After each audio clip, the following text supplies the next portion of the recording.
नमस्कार, मैं हूं आपके साथ अभिषेक। ई रिक्शा लाए गए थे गरीबों को रोजगार देने के लिए, पर्यावरण को बचाने के लिए और सस्ते परिवहन के लिए। सारे देश में ई रिक्शा बड़ी तादाद में बिके भी, शहरों में सड़कों पर सरपट दौड़ भी रहे हैं। लेकिन अब ये गलत यातायात प्रबंधन के कारण ये ई रिक्शा ही सरदर्द बन गए हैं। हालात ये है कि मध्य प्रदेश की राजधानी भोपाल के 4 प्रमुख रास्तों से 11,000 ई रिक्शा हटाने के लिए पुलिस सड़कों पर उतरने वाली है। ये 4 रूट है: VIP road, link road number 1, link road number 2 और नर्मदापुरम रोड। अब इन रास्तों पर ई रिक्शा नहीं चल सकेंगे। ट्रैफिक व्यवस्था को बेहतर करने के लिए ये कदम उठाया जा रहा है। ऐसे में एक तरफ हजारों ई रिक्शा चालकों की रोजी रोटी पर संकट मंडरा रहा है, तो वही सवाल ये भी है कि पर्यावरण की दृष्टि से लाभप्रद इन वाहनों को हटाया आखिर क्यों जा रहा है। दूसरा सवाल यह भी है कि मध्य प्रदेश के इंदौर, भोपाल जैसे प्रमुख शहरों के अलावा यूपी, छत्तीसगढ़ के भी बड़े शहरों में ऐसे ही हाल है। और ऐसे हाल है क्यों? जहां एक समय इलेक्ट्रिक वाहनों को प्रमोट किया जा रहा था, अब वही कमर्शियल इलेक्ट्रिक वाहन सरदर्द बन गए। दरअसल इसकी शुरुआत हुई 2019 में लाई गई इलेक्ट्रॉनिक व्हीकल पॉलिसी है मध्य प्रदेश के संदर्भ में। उद्देश्य था इलेक्ट्रिक वाहनों को बढ़ावा देना ताकि प्रदूषण कम हो, लेकिन इस पॉलिसी की कुछ खामियों का नतीजा और तय नियमों का प्रशासन द्वारा पालन ना करा पाने के चलते ऐसे हालात बने। मौजूदा मोहन सरकार ने इस पॉलिसी में बदलाव जरूर किए, जिसमें इलेक्ट्रिक वाहन को सब्सिडी देने के बजाय अब शहरों में चार्जिंग स्टेशन का इंफ्रास्ट्रक्चर डेवलप किया जा रहा है। ये पब्लिक और प्राइवेट व्हीकल दोनों के लिए किया जा रहा है। इस पर खर्चा हो रहा है, इस पर फैसला लिया गया था। ये फैसला ज्यादा व्यवहारिक भी है, क्योंकि इंफ्रास्ट्रक्चर बनाए बिना इन वाहनों को चलाना कोई मतलब का नहीं। आज बड़े शहरों की इस लगातार विकराल होती समस्या पर विमर्श करते हैं और जानने की कोशिश करेंगे इस इको फ्रेंडली वाहन को सही प्रबंधन के साथ शहरों में आखिर कैसे चलाया जा सकता है। इसी पर चर्चा करेंगे। सबसे पहले हमारी सहयोगी पुष्पांजलि इस वक्त रायपुर से जुड़ रही हैं। पुष्पांजलि, ई रिक्शा आसानी से उपलब्ध भी हो जाती है और सस्ता भी है, लोगों के लिए इजीली एक्सेसिबल भी है, लेकिन अब देख रहे हैं कि इनकी जैसे जैसे संख्या बढ़ रही है, ट्रैफिक के लिए यही सबसे बड़ी चुनौती बनते जा रहे हैं। राजधानी रायपुर की क्या स्थिति है? जी बिल्कुल अभिषेक, मैं आपको बता दूं कि जो लोगों की समस्याएं हैं ई रिक्शा को लेकर वो लगातार बढ़ती जा रही है। दिन ब दिन जो ई रिक्शा की तादाद है वो लगातार बढ़ती जा रही है। ई रिक्शा को इसीलिए लॉन्च किया गया था कि लोगों को सुविधाएं हो और जो पेट्रोल है, पेट्रोल का की बचत हो और प्रदूषण का जो है वो कंट्रोल हो सके। लेकिन अब ई रिक्शा जो है वो दिन ब दिन सरदर्द बनती जा रही है। अगर मैं राजधानी रायपुर की बात करूं तो ई रिक्शा लाखों की तादाद में यहाँ पर चल रही है और जिससे लोगों को काफी परेशानियों का सामना करना पड़ रहा है। जिससे ट्रैफिक व्यवस्था बदहाल हो गई है। ट्रैफिक का जो नियम है वो कोई पालन नहीं कर रहा है, क्योंकि ई रिक्शा जो चला रहे हैं वो कहीं ना कहीं जो लोग हैं वो बड़ी संख्या में है, राजधानी रायपुर में है और ई रिक्शा से लोगों को काफी परेशानी हो रही है। पलटने की जो समस्या है ई रिक्शा की, हमने देखा है कई बार जो ई रिक्शा है वो पलट रही है, जिससे लोगों को काफी नुकसान हो रहा है, जिससे एक्सीडेंट का खतरा बना हुआ है और छोटी छोटी गलियों में जो है ई रिक्शा घुस जा रही है, जिससे ट्रैफिक जाम हो जा रहा है और उससे लोग काफी परेशान हो रहे हैं। गर्मी के समय में ई रिक्शा का जो चलन है अभी काफी चल रहा है, लेकिन लोगों को काफी परेशानियों का सामना करना पड़ रहा है और साथ ही इससे जो ट्रैफिक व्यवस्था है वो भी बदहाल होती जा रही है दिन ब दिन, क्योंकि ई रिक्शा वाले किसी की बात अब सुनना बंद कर दिए हैं। वो ट्रैफिक रूल को बेधड़क तोड़ते हुए अपना काम कर रहे हैं, लेकिन इसे रोकना जरूरी है। फिलहाल कुछ महीने पहले जो है यातायात पुलिस ने राजधानी रायपुर में ये एक नियम बनाया था कि जयस्तंभ चौक से लेकर घड़ी चौक तक कोई भी ई रिक्शा या जो नॉर्मल रिक्शा होती है, ऑटो होते हैं, वो वहां प्रवेश नहीं कर सकते, जो रूल अभी तक चल रहा है। लेकिन ई रिक्शा उसे भी नजरअंदाज करके ई रिक्शा जो चालक है, वाहन चालक है, वो वहां पर प्रवेश कर रहे हैं। तो कहीं ना कहीं ये यातायात के लिए बड़ी जो चुनौती है वो बनी हुई है, क्योंकि काफी पुष्पांजलि परेशानियां लोगों को पुष्पांजलि, हो रही ई है। रिक्शा चालक तो वाहन चलाएगा ही, आप चाहे प्रतिबंध लगाया कुछ भी करे। सवाल तो ये भी है ना कि ट्रैफिक पुलिस क्या कर रही है? जी बिल्कुल, जो ट्रैफिक पुलिस है वो लगातार ई रिक्शा पर नियंत्रण करने की कोशिश कर रही है, लेकिन ट्रैफिक पुलिस को ये भी समझना होगा कि लोग किस तरह यहाँ पर परेशान हो रहे हैं, क्योंकि लगातार ई रिक्शा की जो शिकायतें हैं वो आ रही है। ट्रैफिक पुलिस को ये भी देखना होगा कि ई रिक्शा की पलटने की खबर सबसे ज्यादा आ रही है।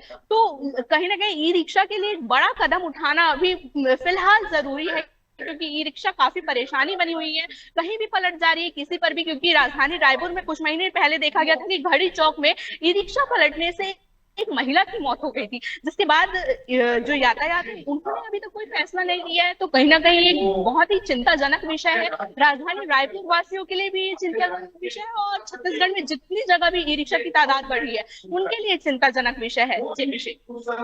निश्चित रूप से पुष्पांजलि बन रही हमारे साथ। चलिए, राजधानी भोपाल से रिजवान हमारे साथ जुड़ चुके हैं। रिजवान, एक समय था जब ऑटो का कोई विकल्प दूसरा था नहीं, उसके बाद हमने देखा कि सरकार भी अपनी तरफ से पॉलिसीज लाई और सब्सिडी इनको दी गई, सस्ते में ई रिक्शा लोगों को मिला, भी रोजगार भी मिला और लोगों को सस्ते दरों पर जो है ट्रैवल करने की सहूलियत भी मिली। लेकिन अब यह हाल है कि यही ई रिक्शा जो है वो समस्या बनते चले जा रहे हैं। 4 मेन रूट्स पर, नर्मदापुरम से लेकर लिंक रोड 1, 2 और वीआईपी रोड, इन 4 रूट्स पर इनकी अब आवाजाही बंद करने की जो तैयारी हो रही है, जो आंकड़े दे रहे हैं कि 11,000 ई रिक्शा चालकों पर इसका प्रभाव पड़ेगा, इसे इम्प्लीमेंट किस तरह से करेंगे, ये अपने आप में एक बड़ा सवाल है। देखिए अभिषेक, सड़क सुरक्षा समिति ने जो है प्रस्ताव रखा था और इस पे अब जिला प्रशासन एक बड़ा कदम उठाने जा रहा है। आपको बता दें, पुराने भोपाल और नए भोपाल की अगर हम बात करें तो यहाँ पर जो है 11,000 की तादाद पे ई रिक्शा है और ऐसे में एक बड़ी आफत ये जो है ट्रैफिक के लिए बने हुए हैं। हालांकि ट्रैफिक में जो है बल की कमी के चलते जो है इन पर जो है नियंत्रण नहीं हो पा रहा है। दूसरी तरफ अगर हम बात करें तो नर्मदापुरम रोड यानी होशंगाबाद रोड और link road number 1, link road number 2 और वीआईपी रोड, इन पर जो है इनको बैन करने की बात कही जा रही है। हालांकि अभी पूरी तरीके से बैन नहीं किया गया है, क्योंकि इन जगहों पर सबसे ज्यादा जो है व्यापक मूवमेंट रहता है और इनमें सबसे ज्यादा परेशानी ई रिक्शाओं से हो रही है। दूसरी तरफ इनमें कोई सस्पेंशन नहीं होता, जिसके चलते ये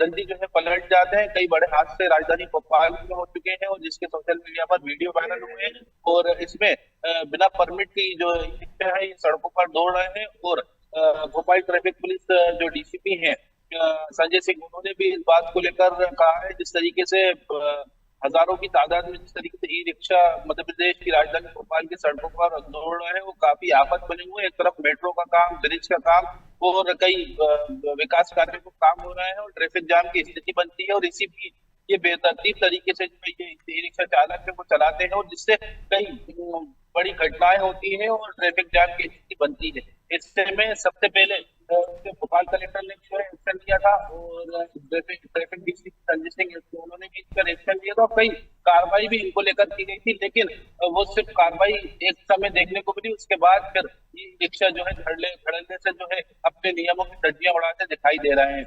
हालांकि कई सोशल मीडिया पर वीडियो वायरल होते हैं किस तरीके से ये स्टंट करते हैं और अपनी जान जोखिम में और दूसरे की जान को जोखिम में डालकर जो है सोशल मीडिया पर जो है वीडियो वायरल करते हैं और कई बड़े हादसे भी जो है राजधानी भोपाल में हो चुके हैं। ऐसे में अब सड़क सुरक्षा समिति में प्रस्ताव रखा है जिससे जिला प्रशासन जो है सख्त कदम उठाने जा रहा है, उनको बैन करने की तैयारी जो है शुरू की जा रही है। हालांकि इनको सिर्फ रास्तों पे बैन करने की बात कही जा रही है, ना कि इनको जो रिक्शा चालक है उन पर जो है कोई कार्रवाई देखने को नहीं। सबसे बड़ा कारण है ये ट्रैफिक जाम जो है, इनके वजह से सबसे ज्यादा ट्रैफिक जाम होता है। पुराने भोपाल में सबसे ज्यादा जो है यानी भोपाल टारगेट से अगर करोद और ईस्ट खेड़ी की बात करें तो यहाँ पर सबसे ज्यादा ई रिक्शा जो है ई रिक्शा चालक जो है ई रिक्शा चलाते हैं और ऐसे में नियमों की धज्जियां उड़ाते दिखते हैं। ट्रैफिक पुलिस भी इनसे परेशान है और पुलिस का कहना है ट्रैफिक पुलिस में जो है बल की कमी है, जिसके चलते इनके ऊपर सख्त ना कार्रवाई हो पाती है, ना ही इनके ऊपर कोई एक बड़ा एक्शन लिया जाता है। हालांकि अब एक्शन लेने की बात कही जा रही है, अब देखना होगा किस तरीके से इनके ऊपर कार्रवाई होती है। और रिजवान सवाल तो ये है ना, देखिए हम तो सालों से देखते आ रहे हैं, टेम्पो ऑटो तो सड़कों पे चलते ही थे, उनको लेकर कभी ऐसा सवाल उठा ही नहीं। बस इस गाड़ी में ये फर्क है कि ये बैटरी से चलती है। तो ये कौन बना रहा है, कहाँ बेचा जा रहा है? और गवर्नमेंट तो खुद ही सब्सिडी दे रही थी ना कि आप इलेक्ट्रॉनिक वाहन खरीदिए, प्रदूषण कम होगा, और भी तमाम जो है कारण गिनाए गए थे और सब्सिडी पे दिया गया। अब जब आप 4 सबसे मेन रास्ते बंद कर देंगे तो इन 11 ई रिक्शा चालकों क्या होगा? उनके रोजी रोटी पर भी तो एक तरह का संकट है। बिल्कुल साफ तौर से रोजी रोटी पर जो है संकट पड़ेगा, लेकिन जो पुलिस का कहना है, जो अधिकारियों का कहना है, ये सबसे ज्यादा जो है वीआईपी मूवमेंट में इसको लेकर परेशानी हो रही है, क्योंकि बीजेपी कार्यालय है, कांग्रेस कार्यालय है, जो स्टेट लेवल से जो मंत्री विधायक जो आते हैं वीआईपी रोड से होते हुए इन जगहों पर इसको बैन करने की बात कही जा रही है, क्योंकि बेतरतीब तरीके से ये जो ई रिक्शा चालक है यहाँ पर चलाते हैं और कई बड़े हादसे भी जो है हो चुके हैं। कई सोशल मीडिया पर वीआईपी रोड की वीडियो भी इनके आए, हालांकि कार्रवाई पुलिस ने की, लेकिन असर उसका जमीनी स्तर पर देखने को नहीं मिला और इस तरह के जो मामले लगातार बढ़ते जा रहे हैं और ट्रैफिक जाम की स्थिति राजधानी भोपाल में लगातार बढ़ती जा रही है। सवाल तो ये भी है रिजवान की अगर इस तरह की घटनाएं हो रही हैं और अगर कानून का पालन नहीं किया जा रहा है तो इनके ऊपर कार्रवाई क्यों नहीं हो रही? क्या ट्रैफिक पुलिस के पास या फिर पुलिस तंत्र के पास जो तय धारा है उसके तहत कार्रवाई करने का अधिकार नहीं है?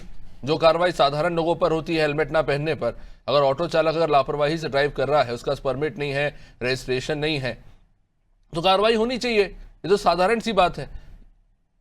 बिल्कुल अभिषेक, पुराने भोपाल की अगर हम बात करें तो यहाँ पर पुलिस ने कार्रवाई भी की थी। भोपाल टाके चौराहे पर कई रोज चेकिंग पॉइंट भी लगता है और कई बार देखने में आता है कि नाबालिग बच्चे इस को जो है चलाते हैं, जिनके पास लाइसेंस नहीं है। वो बच्चे जो बड़े भी हैं जिनके पास लाइसेंस नहीं है, जो बालिग लोग हैं जिनके पास लाइसेंस नहीं है, वो भी जो है ई रिक्शा चला रहे हैं। ऐसे में कहीं ना कहीं नियमों की धज्जियां जो है उड़ती हुई दिखाई दे रही हैं। हालांकि ट्रैफिक पुलिस से अगर हम बात करते हैं तो उनका साफ तौर से यही कहना है, बल्कि कमी है 450 के करीब जो है मध्य प्रदेश की राजधानी भोपाल में जो है ट्रैफिक के पास बल है और वो कई लोग जो इस पर ड्यूटी पर रहते हैं और कुछ लोग लॉ एंड ऑर्डर की ड्यूटी पर रहते हैं, कुछ लोग जो है जो ट्रैफिक व्यवस्था है उसको संभालते हैं और इन पर जो है कार्रवाई करने के लिए कोई भी इस तरह का जो टीम है, विशेष टीम है, वो नहीं बनाई गई है, जिसके चलते एक अलग इनका जो है भोपाल शहर में मामला चलता है और देखने में आता है किस तरीके से ये ट्रैफिक जाम जो है ये ई रिक्शा करते हैं और नियमों की धज्जियां उड़ाते दिखाई देते हैं। रिजवान बनरी आप हमारे साथ, चलिए अब रुक करेंगे लखनऊ का। शादाब भी हमारे साथ जुड़े हुए हैं। शादाब, जैसा कि हमने देखा जब केंद्र सरकार के द्वारा पहले फेम 1 इलेक्ट्रॉनिक व्हीकल्स को प्रमोट करने के लिए स्कीम लाई गई, फिर 2019 में फेम 2 स्कीम लाई गई, फिर राज्यों ने भी सब्सिडी देना शुरू किया इलेक्ट्रॉनिक वाहन पर जैसे हमने देखा तेल और डीजल के दाम ये युद्ध के चलते तेजी से बढ़े, 100 के पार चले गए। एकाएक इलेक्ट्रॉनिक वाहन का ट्रेंड बढ़ा और सड़कों पर हमने इलेक्ट्रॉनिक ई रिक्शा की संख्या बहुत तेजी से बढ़ती हुई देखी। एक शुरुआती समय में यह माना जा रहा था कि ये जो ऑटो वाले मनमाना दाम वसूलते रहते हैं और कुछ भी प्राइस लेते हैं ग्राहकों से, तो उनका एक अच्छा विकल्प आ गया है कि अब ई रिक्शा से सफर कर पाएंगे, वो सस्ती दरों पर ट्रैवल करते हैं। लेकिन आज ये स्थिति है कि विकल्प से ज्यादा समस्या बन पड़ा है। क्या कारण इसके पीछे? सरकार नीतियां क्यों नहीं तय करती? ये सीधा बैन लगा देना क्या ठीक है? और भी तो वाहन चल रहे हैं, वो भी तो नियमों का पालन करते हैं। ऑटोज चलते हैं, उनको भी परमिट मिलता है, वो भी उसका पालन करते हैं, उन्हें उस हिसाब से चलना होता है। तो ई रिक्शा के लिए भी बनाइए वैसी नीतियां, वही सिस्टम रखिए, वैसे रजिस्ट्रेशन रखिए। अगर नहीं है तो फिर आप जब्त कर लीजिए गाड़ी। बिल्कुल अभिषेक, देखिए जिस तरह से जो ई रिक्शा है उसको लेकर प्रदूषण जब ये आया था तो प्रदूषण मुक्त की बात आ रही थी, तो ऐसे में सरकार भी इसमें इंटरेस्ट ले रही थी और उन्होंने, अगर वो उत्तर प्रदेश के मुख्यमंत्री योगी आदित्यनाथ की बात करें तो उन्होंने एक उच्च स्तरीय बैठक भी की थी, इसमें सारे अधिकारियों को निर्देशित भी किया था कि जो ई रिक्शा है उनकी सब्सिडी बढ़ाई जाए और उनको जो है रोजगार मिलेगा। लेकिन जिस तरह से जो हालात आ गए वो हालात बुरे तरीके से हालात आए हुए हैं, क्योंकि जिस तरह से ई रिक्शा का जाम बढ़ता जा रहा है और सबसे बड़ी बात तो अभिषेक ये है कि इससे अब ई रिक्शा से अपराधी भी अपराध करने लगे, क्योंकि कुछ दिन पहले ही अभी लखनऊ में देखा गया था कि एक महिला को बस स्टैंड से वो ई रिक्शा चालक उठा के ले जाता है, उसके साथ रेप कर देता है। तो हालांकि पुलिस ने इस पर बड़ी कार्रवाई की थी, मुठभेड़ भी शादाब, क्राइम तो ऑटो में भी हो रहा है, बस में भी हो रहा है और कार में भी हो रहा है, पर खैर ठीक है, आप कंटिन्यू कीजिए। बिल्कुल, देखिए अभिषेक, आपको ये भी बता दें कि जिस तरह से जो हालात है तो ट्रैफिक को लेके जो हालात है वो ई रिक्शा मनमानी करते हैं, क्योंकि जिस तरह से नाबालिग बच्चे हैं वो भी ई रिक्शा चला रहे हैं, तो ऐसे में वो अपनी मनमानी करते हैं, कहीं पे ट्रैफिक रूल का पालन नहीं करते और जहां पाते हैं वो वहां से वो निकलते हैं। तो ऐसे में जो जाम है वो बड़ा सवाल खड़ा करता है ट्रैफिक पुलिस के लिए। आपको ये भी बता दें कि हालांकि जिस तरह से पुलिस अभियान भी चला रही थी, अभी कुछ दिन पहले भी अभियान चलाया गया जिसमें जो ई रिक्शा चालक थे उन पर कई ई रिक्शा सीज भी किए गए, उसके अलावा चालान भी किए गए, लेकिन उसके अलावा जिस तरह से जो जाम है वो कम नहीं हो रहा है। आपको ये भी बता दें कि जहां पाते वहां पर ये ई रिक्शा रोक देते हैं, तो जिससे जो पीछे के लोग हैं उनको परेशानियां होती। तो इस तरह के कई मामले सामने आ रहे हैं, चाहे वो अपराध का मामला हो, चाहे ट्रैफिक जाम का मामला हो, चाहे स्टैंड का मामला हो।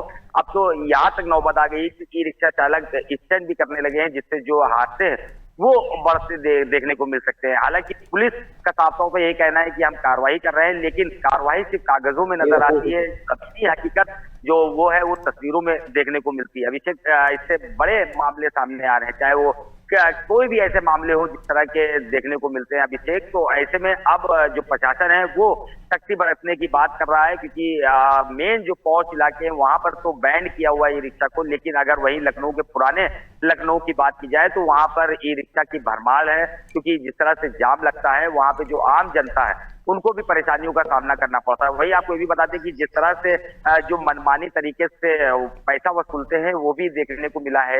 ज्यादातर लोगों में ये बात सामने आई है कि वो मनमानी जो पैसा है वो वसूलते हैं, क्योंकि जिस तरह की सवारियां हैं जैसे कि 10 रुपए पड़ते हैं तो वहां पर इन लोग 20 रुपए लेते हैं। तो ऐसे में जिस तरह की जो परेशानियां जनता को झेलनी पड़ रही है, हालांकि सरकार इस पर नजर बनाए हुए है, बैठक भी हुई है। अब किस तरह से इसका रणनीति निपटाई जाएगी ये देखने वाली बात होगी अभिषेक। और साथ ही आपको ये भी बता दें, क्योंकि अभी फिलहाल पुलिस की बात करें तो पुलिस तो अभी इस पर कार्रवाई कर रही है, हालांकि ज्यादातर मामले नाबालिग शादाब, यही बड़ा सवाल है। देखिए, अगर इतनी बड़ी संख्या में ई रिक्शा चल रहे हैं तो कहीं पर निर्माण तो हो रहा होगा, और जैसा कि स्टैंडर्ड तय किए गए हैं केंद्र सरकार से ही, और राज्यों में भी ये नियम, मेरे ख्याल से ज्यादातर राज्यों में स्पष्ट नियम है इसको लेकर कि या तो आप ब्यूरो ऑफ इंडियन स्टैंडर्ड यानी BIS या फिर ARAI certification, automotive research association of India या ARAI का सर्टिफिकेशन वाला इलेक्ट्रिक वाहन ही आप चला सकते हैं। बैटरी के भी मानक उसमें तय होते हैं, क्वालिटी, मोटर सब कुछ तय होता है। तो ये तो एकदम स्पष्ट नियम है। अगर जो बन रहे हैं ये जो ऑटो और अगर चल रहे हैं तो पुलिस क्यों इन पे कार्रवाई नहीं कर रही? अगर आपको दिख रहा है अमानक स्तर के ऐसे ऑटो चल रहे हैं, गलत तरीके से इन्हें बनाया जा रहा है, पुलिस इन पर कार्रवाई क्यों नहीं कर पा रही? फिर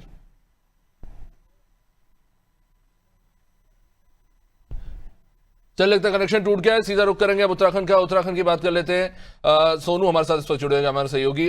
सोनू, उत्तराखंड में क्या स्थिति है? क्योंकि देखिए पर्यटन स्थल है और ये बात भी सच है, देखिए सब्सिडी दी, ऑटो सस्ते में मिली, गरीब परिवार के लोग ही ज्यादातर इन ऑटोज को चलाते हैं, उनका पूरा परिवार इस पर निर्भर होता है, आर्थिक रूप से कहीं ना कहीं मदद मिलती है। एक नई इलेक्ट्रॉनिक वाहनों की व्यवस्था शुरू हुई तो वो लोग, क्योंकि ऑटो महंगा होता है, अगर आप पेट्रोल डीजल वाला खरीदते हैं और उसके परमिट, लाइसेंसिंग, बहुत सारी चीजें होती है, हालांकि होना चाहिए, पर इलेक्ट्रॉनिक वाहनों में फिलहाल इसको प्रमोट करने के लिए इतने सारे नियम कायदे लागू नहीं किए गए। लेकिन आज ये नतीजा है कि इसके चलते इस तरह के हालात बन रहे हैं कि नियमों को ताक पर रखकर ई वाहन जो है सड़कों पर दौड़ रहे हैं। उत्तराखंड में क्या स्थिति है, किस तरह का पॉलिसी फ्रेमवर्क है और क्या इसका इम्प्लीमेंटेशन है पुलिस के द्वारा? सोनू। देखिए अभिषेक, अगर हम उत्तराखंड की बात करें तो उत्तराखंड परिवहन विभाग और नगर निगम प्रशासन, इन दो के माध्यम से इनका संचालन किया जा रहा है। और मुख्य मार्गों के साथ साथ जो पहुंच मार्ग हैं, जो शहर के बाजार वाले इलाके हैं, उनके लिए इनको अनुमति दी गई है। वाकायदा परिवहन विभाग ने इनको लाइसेंस जो है वो जारी किए हैं।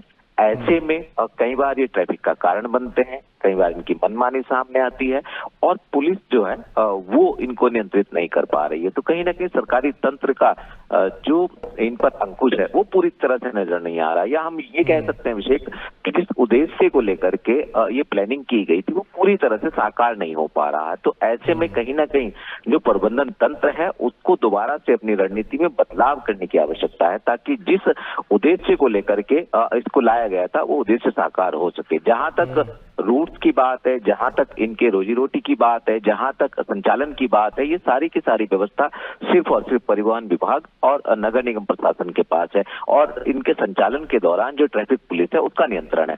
तो ऐसे में तीनों ही जो जिम्मेदार अधिकारी हैं विभागों के, उनको अपनी रणनीति में बदलाव करने की जरूरत है ताकि इसके जो दुष्परिणाम है वो सामने ना आए। सोनू, क्योंकि हम ये मानते हैं कि उत्तराखंड एक पर्यटन स्थल है, बाहर दूर दूर से लोग आते हैं, अब ऐसे में कमर्शियल व्हीकल्स की उपयोगिता बहुत ज्यादा बढ़ जाती है, खासतौर से टूरिस्ट स्पॉट्स पे।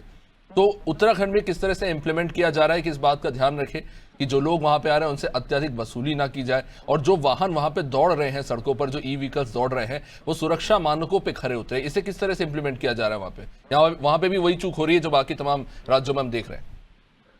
देखिए, हमें लगता है अभिषेक कि जो सिस्टम को जितना गंभीरता से इनके संचालन पर फोकस करना चाहिए शायद वो नहीं हो पा रहा है। अगर हम पर्वतीय क्षेत्रों की बात करें तो ज्यादा ऊंचाई वाले जो पर्वतीय क्षेत्र हैं, हालांकि उन जनपदों में ये नहीं है जहां पर हम चार धाम यात्रा मार्ग वाले जनपदों की बात करें या कुमाऊं के कुछ इलाकों की बात करें, जो मैदानी क्षेत्र है यहाँ पर जरूरी है, जैसे उधम सिंह नगर है, हरिद्वार है, देहरादून है, नैनीताल का हल्द्वानी है, कुछ ऐसे इलाके हैं जहाँ पर इनका संचालन हो रहा है। और जिस तरह से जो प्रबंधन तंत्र है कहीं ना कहीं इसमें वो भी जिम्मेदार है और उसको अपनी जिम्मेदारी का शायद अभी एहसास नहीं है। लिहाजा यही वजह है कि इसके दुष्परिणाम सामने आ रहे हैं और इससे लोग प्रभावित हो रहे हैं। ट्रैफिक जाम में भी इनकी एक भूमिका है और उसके साथ साथ जो ये समस्या है इसका समाधान अभी किसी के पास नजर नहीं आ रहा है। निश्चित रूप से सोनू बनेरिया अब हमारे साथ शादाब से कनेक्शन कर गया था। शादाब, एक इंपॉर्टेंट सवाल जरूर पूछूंगा क्योंकि हम जैसे जानते हैं, देखिए ऑटो चलाने वालों का ऑटो यूनियन होता है, बसेस चलाने वालों का बस का अपना एक यूनियन होता है जो अपनी मांगे अपने हित जो है सामने रखते हैं। ई रिक्शा भी नया नया आया है, 5-1 साल ही कुछ हुए हैं।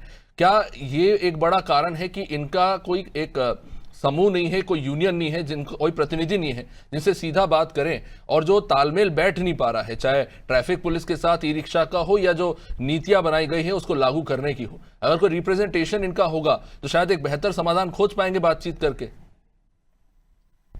बिल्कुल अभिषेक, देखिए बात तो एकदम सही आपने कही है कि जिस तरह से जो समूह होता है, जो एक यूनियन होती है, वो अभी इनकी नहीं है, जिसकी वजह से जो लोग हैं वो ई रिक्शा चालक भी कुछ परेशान हो रहे हैं, क्योंकि सभी लोग इसमें खराब नहीं होते हैं जो ई रिक्शा चला रहे हैं। कुछ ही लोगों की मनमानी की वजह से सभी को इसका भुगतान भरना पड़ता है, क्योंकि देखने में ये आया है कि कुछ जैसे नाबालिग बच्चों की अगर बात की जाए, नाबालिग बच्चे भी ई रिक्शा चला रहे हैं, तो उसके अलावा कुछ ऐसे भी दबंग लोग हैं जो ई रिक्शा चला रहे हैं, क्योंकि उनके पास तो रोजी रोटी नहीं है। हालांकि जो ई रिक्शा जब से चालू हुआ है तो कुछ लोगों को रोजी रोटी भी मिली है, तो ऐसे में अभी इनकी कोई यूनियन नहीं है, जिसकी वजह से जो परेशानियां हैं वो सामने आई। क्योंकि अमूमन देखा गया है कि चाहे ऑटो की बात की जाए या बस की बात की जाए या ऐसे कई कंपनियां हैं या कुछ ऐसी चीजें हैं जिसपे यूनियन बनी हुई है, जिसकी वजह से जो भी कोई परेशानी आती है यूनियन की बैठक होती है, बैठक के बाद उसका समाधान निकलता है। इसी को लेकर अभी तक इनसे कोई यूनियन नहीं है, जिसकी वजह से जो ये समस्याएं हैं वो देखने को मिल रही है। अभी तक आपको ये भी बताते कि जिस तरह से पौष इलाके, हालांकि वहां पे तो इसको बैन किया हुआ है, वहां पे जाना मना है, कोई अगर आता भी है तो उस पर कार्रवाई होती है, लेकिन जो और ऐसे इलाके हैं जहां पर जाम की स्थिति बनती है तो ऐसे में वहां पर ट्रैफिक पुलिस तो मौजूद रहती है, क्योंकि अब जो सुनने में ये भी आता है कि जिस तरह से जो हफ्ता वसूली है वो भी अब ई रिक्शा के जो चालक हैं उनसे होने लगी है। तो फिलहाल अभी जो कार्रवाइयां हैं पुलिस की वो तो अभी देखने को मिल सकती है, लेकिन जिस तरह से पूरी तरह से कार्रवाई होनी चाहिए वो अभी देखने को नहीं मिल रही, क्योंकि कई महत्वपूर्ण बात कही आपने शादाब। एक तो ये जो व्यवस्था है अभी सुव्यवस्थित है नहीं और उस अव्यवस्था में रिश्वतखोरी भी हो रही है। रिजवान, इसी से सवाल है जुड़ा हुआ, अब जो 4 रोड आपने बंद कर दिया और ये मेन रोड है, जाहिर सी बात है यहाँ पर सबसे ज्यादा भीड़ होती थी और ई रिक्शा वालों की, क्योंकि यहाँ ग्राहक ज्यादा मिलते थे। अब ये बंद कर दिए गए हैं, लेकिन गुजरना तो पड़ेगा क्योंकि रास्ता तो एक ही है मेन। तो अब क्या ये चांसेस भी बढ़ जाते हैं कि अब वसूली शुरू हो जाएगी ई रिक्शा चालकों से? बिल्कुल साफ तौर से, क्योंकि मेन चौराहे है, क्योंकि रोशनपुरा चौराहे से लिंक रोड का एक ही रास्ता है जाने वाला, या तो फिर एमपी नगर से जाए, तो वहां पर भी इसको बैन करने की तैयारी जो है जिला प्रशासन की तरफ से की जा रही है। जैसे में वीआईपी रोड की अगर हम बात करें तो एक ही रास्ता वीआईपी रोड के लिए जाने के लिए यहाँ पर भी उसको बैन करने की बात की जा रही है, क्योंकि स्टेट एंकर से जिस तरीके से वीआईपी मूवमेंट रहता है, तमाम मंत्री जो आते हैं तो उनको देखते हुए ये फैसला लिया गया है कि इन रूटों पर जो है इसको बंद किया जाएगा। अब देखना होगा कि किस तरीके से अवैध वसूली को लेकर होती है या जो पुलिसकर्मी है वो इन पर जो है सब कार्रवाई करते दिखाई देते हैं, ये आने वाला समय ही बताएगा। बहुत बहुत शुक्रिया आप सभी का, बहुत बहुत शुक्रिया शादाब, रिजवान, सोनू जी, सबका बहुत बहुत शुक्रिया। लेकिन ये सवाल जरूर है, देखिए अव्यवस्था है, लेकिन ये भी समझना होगा कि ये जो गाड़ी चलाने वाले हैं ये सब बेहद साधारण या निम्न परिवार से आते हैं, बहुत गरीब होते हैं। एक ऑटो पर ही शायद उनका पूरा आर्थिक परिवार का खर्चा निर्भर करता है, तो ऐसे में ज़रूरी है उनके बारे में भी सोचना। स्विगी, जोमेटो, रैपिडो ये सब चलाने वाले बहुत साधारण परिवार से होते हैं। ऐसे में सीधा बैन लगाना क्या सही फैसला है ये आप तय कीजिए, लेकिन ज़रूरी है कि बातचीत हो और एक बेहतर समाधान निकले। देखते रहिए नादिर टीवी। नमस्कार।